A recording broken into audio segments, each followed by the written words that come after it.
If we were doing a bad job,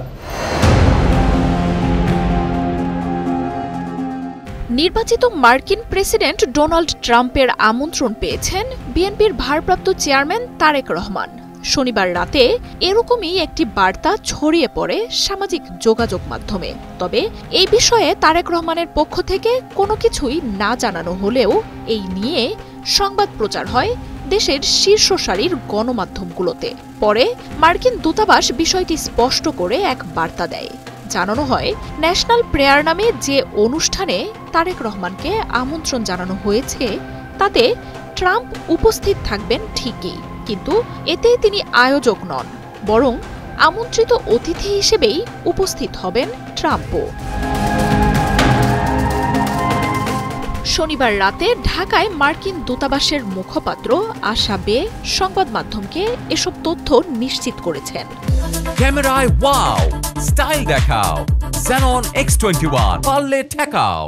বলা হয়, যুক্তরাষ্ট্রের ওয়াশিংটন ডিসিতে অনুষ্ঠিত হতে যাওয়া ন্যাশনাল প্রেয়ার ব্রেকফাস্টের সঙ্গে মার্কিন সরকারের কোনো সম্পর্ক নেই। মুখপাত্র আশাবে বলেন, যুক্তরাষ্ট্র সরকার ন্যাশনাল প্রেয়ার ব্রেকফাস্ট নামে কোনো অনুষ্ঠানের আয়োজন করছে না।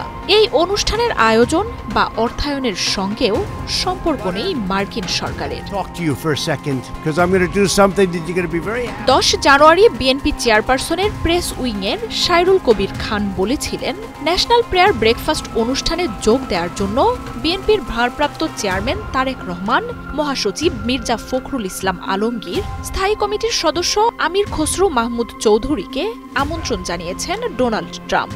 এরপর থেকে সামাজিক যোগাযোগ মাধ্যমে দুই পক্ষের বক্তব্য ভাইরাল। মার্কিন দূতাবাস বলছে, এই অনুষ্ঠানে মার্কিন প্রেসিডেন্ট আসেন, বক্তব্যও রাখেন। রীতি অনুযায়ী অনুষ্ঠানে ডোনাল্ড ট্রাম্পেরও আসার কথা রয়েছে, তবে আয়োজক প্রেসিডেন্ট নন। ন্যাশনাল প্রেয়ার ব্রেকফাস্ট হল মার্কিন যুক্তরাষ্ট্রে প্রতি বছর ফেব্রুয়ারি মাসের প্রথম বৃহস্পতিবারে অনুষ্ঠিত একটি ধর্মীয় ও সামাজিক অনুষ্ঠান। এটি একটি বহুল পরিচিত এবং প্রভাবশালী ইভেন্ট, যেখানে রাজনীতিবিদ, ধর্মীয় নেতা এবং বিশিষ্ট ব্যক্তিরা অংশগ্রহণ করেন।